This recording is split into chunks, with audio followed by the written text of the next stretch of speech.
Dear students, welcome to Amrit Senior Secondary School.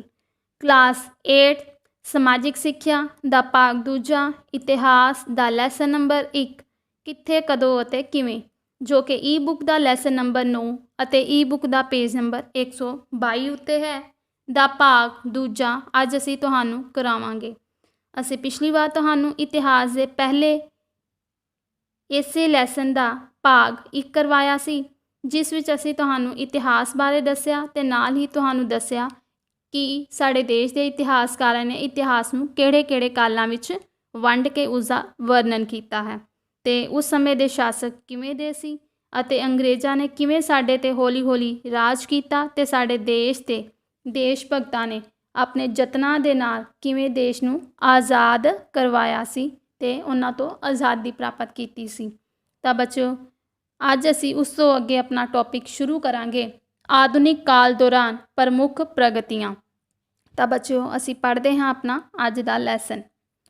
ਭਾਰਤੀ ਇਤਿਹਾਸ ਵਿੱਚ 18ਵੀਂ ਸਦੀ ਦੇ ਕਾਲ ਨੂੰ ਹਨੇਰ ਯੁੱਗ ਸਮਝਿਆ ਜਾਂਦਾ ਹੈ ਕਿਉਂਕਿ ਇਸ ਕਾਲ ਵਿੱਚ ਮੁਗਲ ਸਾਮਰਾਜ ਦੇ ਪਤਨ ਤੋਂ ਬਾਅਦ ਨਾ ਕੇਵਲ ਸਥਾਨਕ ਤਾਕਤਾਂ ਦੁਆਰਾ ਸਗੋਂ ਸਥਾਨਕ ਅਤੇ ਵਿਦੇਸ਼ੀ ਤਾਕਤਾਂ ਵਿਚਕਾਰ ਵੀ ਆਪਣੀ ਸਰਵਉੱਚਤਾ ਸਥਾਪਿਤ ਕਰਨ ਲਈ ਆਪਸੀ ਸੰਘਰਸ਼ ਸ਼ੁਰੂ ਹੋ ਗਿਆ ਸੀ। ਤਾਂ ਬੱਚਿਓ ਪਹਿਲਾਂ ਇਸ ਦਾ ਵਿਸਥਾਰ ਨਾਲ ਤੁਹਾਨੂੰ ਸਮਝਾਈਏ। ਭਾਰਤ ਦੇ ਇਤਿਹਾਸ ਵਿੱਚ ਆਧੁਨਿਕ ਕਾਲ ਦੇ ਸ਼ੁਰੂ ਭਾਵ 18ਵੀਂ ਸਦੀ ਦੇ ਕਾਲ ਨੂੰ ਹਨੇਰੇ ਦਾ ਯੁੱਗ ਕਿਹਾ ਜਾਂਦਾ ਹੈ। ਹਨੇਰੇ ਦਾ ਯੁੱਗ ਮਤਲਬ ਪਤਨ ਵੱਲ ਵੱਧ ਰਿਹਾ ਸੀ ਇਹ ਯੁੱਗ ਆਪਣੇ। ਇਸ ਦਾ ਕਾਰਨ ਇਹ ਸੀ ਕਿ ਇਸ ਯੁੱਗ ਵਿੱਚ ਮੁਗਲ ਸਾਮਰਾਜ ਆਪਣੇ ਪਤਨ ਵੱਲ ਵੱਧ ਰਿਹਾ ਸੀ ਭਾਵ ਅੰਤ ਵੱਲ ਵੱਧ ਰਿਹਾ ਸੀ ਅਤੇ ਦੇਸ਼ ਕਮਜ਼ੋਰ ਹੋ ਗਿਆ ਸੀ। ਮੁਗਲਾਂ ਦੇ ਪਤਨ ਤੋਂ ਬਾਅਦ ਸਥਾਨਕ ਸ਼ਕਤੀਆਂ ਜਿਵੇਂ ਮਰਾਠੇ, ਸਿੱਖ, ਪਠਾਨ, ਰੋਹਿਲੇ ਇਹਨਾਂ ਵਿੱਚ ਭਾਰਤ ਦੀ ਸੱਤਾ ਪ੍ਰਾਪਤ ਕਰਨ ਦੇ ਲਈ ਆਪਸੀ ਸੰਘਰਸ਼ ਸ਼ੁਰੂ ਹੋ ਗਿਆ ਸੀ। ਇਹਨਾਂ ਦੇ ਆਪਸੀ ਸੰਘਰਸ਼ ਦੇ ਨਾਲ-ਨਾਲ ਵਿਦੇਸ਼ੀ ਤਾਕਤਾਂ ਜਿਵੇਂ ਅੰਗਰੇਜ਼, ਫਰਾਂਸੀਸੀ, ਪੁਰਤਗਾਲੀ, ਡੱਚ ਨਾਲ ਵੀ ਸੰਘਰਸ਼ ਸ਼ੁਰੂ ਹੋ ਗਿਆ ਸੀ ਅਤੇ ਇਹ ਸਾਰੀਆਂ ਸ਼ਕਤੀਆਂ ਆਪਣੇ ਆਪ ਨੂੰ ਇੱਕ ਦੂਸਰੇ ਤੋਂ ਸਰਵਉੱਚ ਭਾਵ ਸਭ ਤੋਂ ਜ਼ਿਆਦਾ ਤਾਕਤਵਰ ਜਾਂ ਸ਼ਕਤੀਸ਼ਾਲੀ ਸਥਾਪਿਤ ਕਰਨ ਵਿੱਚ ਲੱਗੀਆਂ ਹੋਈਆਂ ਸਨ ਤਾਂ ਜੋ ਉਹ ਇੱਕ ਦੂਸਰੇ ਤੋਂ ਆਪਣੇ ਆਪ ਨੂੰ ਉੱਚ ਸਥਾਪਿਤ ਕਰਕੇ ਭਾਰਤ ਦੀ ਸੱਤਾ 'ਤੇ ਆਪਣਾ ਕਬਜ਼ਾ ਕਰ ਸਕਣ ਤੇ ਦੇਸ਼ 'ਤੇ ਰਾਜ ਕਰ ਸਕਣ। ਤਾਂ ਬੱਚਿਓ ਅੱਗੇ ਹੈ ਭਾਰਤ ਦੇ ਵੱਖ-ਵੱਖ ਭਾਗਾਂ ਵਿੱਚ ਮੁਗਲ ਸਾਮਰਾਜ ਦੀ ਕਮਜ਼ੋਰੀ ਦਾ ਫਾਇਦਾ ਉਠਾ ਕੇ ਹੋਈਆਂ ਬਹੁਤ ਸਾਰੀਆਂ ਰਿਆਸਤਾਂ ਆਜ਼ਾਦ ਹੋ ਗਈਆਂ ਸਨ। 1724 ਈਸਵੀ ਵਿੱਚ ਸਭ ਤੋਂ ਪਹਿਲਾਂ ਨਿਜ਼ਾਮੁਲ ਮੁਲਕ ਨੇ ਹੈਦਰਾਬਾਦ ਸੁਤੰਤਰ ਰਾਜ ਦੀ ਨੀਂਹ ਰੱਖੀ। ਉਸ ਦੇ ਪਿੱਛੋਂ ਮੁਰਸ਼ਿਦ ਕੁਲੀ ਖਾਂ ਅਤੇ ਅਲੀਵਰਦੀ ਖਾਂ ਨੇ ਬੰਗਾਲ ਰਾਜ ਨੂੰ ਸੁਤੰਤਰ ਕੀਤਾ। 1739 ਈਸਵੀ ਵਿੱਚ ਸਵਾਦਤ ਖਾਂ ਨੇ ਅਵਧ ਨੂੰ ਇੱਕ ਸੁਤੰਤਰ ਰਾਜ ਬਣਾਇਆ। ਦੱਖਣ ਵਿੱਚ ਮੈਸੂਰ ਸੁਤੰਤਰ ਰਾਜ ਦੀ ਸਥਾਪਨਾ ਹੋਈ ਜਿਸ ਦਾ ਸ਼ਾਸਕ ਹੈਦਰ ਅਲੀ ਅਤੇ ਉਸ ਦਾ ਪੁੱਤਰ ਟੀਪੂ ਸੁਲਤਾਨ ਸੀ। ਮਰਾਠਿਆਂ ਨੇ ਵੀ ਪੇਸ਼ਵਿਆਂ ਦੀ ਅਗਵਾਈ ਹੇਠ ਮੁਗਲਾਂ ਦੇ ਇਲਾਕਿਆਂ 'ਤੇ ਹਮਲਾ ਕਰ ਦਿੱਤਾ। ਆਓ ਬੱਚਿਓ ਪਹਿਲਾਂ ਇਸ ਦਾ ਵਿਸਥਾਰ ਕਰੀਏ। ਭਾਰਤ ਦੇ ਭਿੰਨ-ਭਿੰਨ ਭਾਗਾਂ ਵਿੱਚ ਬਹੁਤ ਸਾਰੀਆਂ ਰਿਆਸਤਾਂ ਨੇ ਮੁਗਲ ਸਾਮਰਾਜ ਦੀ ਕਮਜ਼ੋਰੀ ਭਾਵ ਪਤਨ ਦਾ ਲਾਭ ਉਠਾਉਂਦੇ ਹੋਏ ਖੁਦ ਨੂੰ ਸੁਤੰਤਰ ਘੋਸ਼ਿਤ ਕਰ ਦਿੱਤਾ ਜਿਨ੍ਹਾਂ ਵਿੱਚੋਂ ਸਭ ਤੋਂ ਪਹਿਲਾਂ 1724 ਈਸਵੀ ਨੂੰ ਨਿਜ਼ਾਮੁਲ ਮੁਲਕ ਨੇ ਹੈਦਰਾਬਾਦ ਰਾਜ ਦੀ ਨੀਂਹ ਰੱਖੀ। ਇਸ ਤੋਂ ਬਾਅਦ ਮੁਰਸ਼ਿਦ ਕੁਲੀ ਖਾਂ ਅਤੇ ਅਲੀਵਰਦੀ ਖਾਂ ਨੇ ਬੰਗਾਲ ਨੂੰ ਸੁਤੰਤਰ ਰਾਜ ਘੋਸ਼ਿਤ ਕਰ ਦਿੱਤਾ। ਫਿਰ ਇਸ ਤੋਂ ਬਾਅਦ 1739 ਈਸਵੀ ਵਿੱਚ ਸਵਾਦਤ ਖਾਂ ਨੇ ਅਵਧ ਨੂੰ ਸੁਤੰਤਰ ਰਾਜ ਬਣਾਇਆ। ਫਿਰ ਦੱਖਣ ਵਿੱਚ ਹੈਦਰ ਅਲੀ ਨੇ ਮੈਸੂਰ ਰਾਜ ਦੀ ਨੀਂਹ ਰੱਖੀ।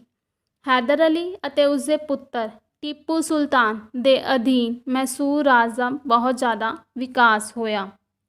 ਬੱਚਿਓ ਟੀਪੂ ਸੁਲਤਾਨ ਜੋ ਸੀ ਉਹ ਮੈਸੂਰ ਦੇ ਸ਼ਾਸਕ ਹੈਦਰ ਅਲੀ ਦਾ ਪੁੱਤਰ ਸੀ ਅਤੇ ਹੈਦਰ ਅਲੀ ਦੀ ਮੌਤ ਤੋਂ ਬਾਅਦ 1782 ਈਸਵੀ ਵਿੱਚ ਉਹ ਮੈਸੂਰ ਦਾ ਨਵਾਂ ਸੁਲਤਾਨ ਬਣਿਆ ਸੀ।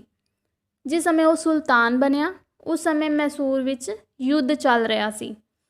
ਟੀਪੂ ਨੇ ਯੁੱਧ ਨੂੰ ਜਾਰੀ ਰੱਖਿਆ ਤੇ ਯੁੱਧ ਲੜਿਆ।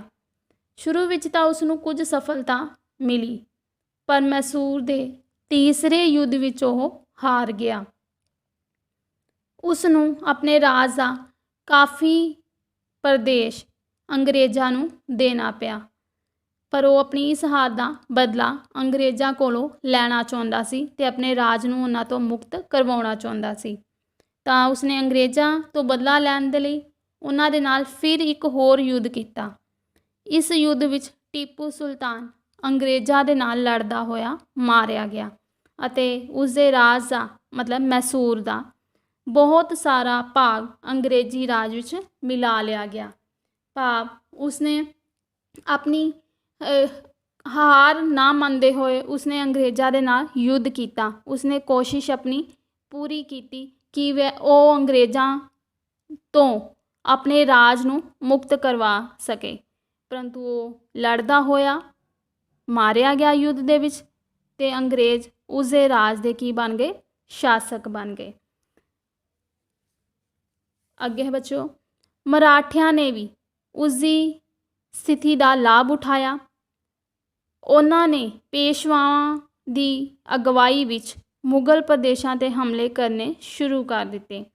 ਮਤਲਬ ਜਦੋਂ ਮੈਸੂਰ ਦਾ ਰਾਜ ਅੰਗਰੇਜ਼ਾਂ ਨੇ ਆਪਣੇ ਰਾਜ ਵਿੱਚ ਮਿਲਾ ਲਿਆ ਤੇ ਮਰਾਠੇ ਅੱਗੇ ਆਏ।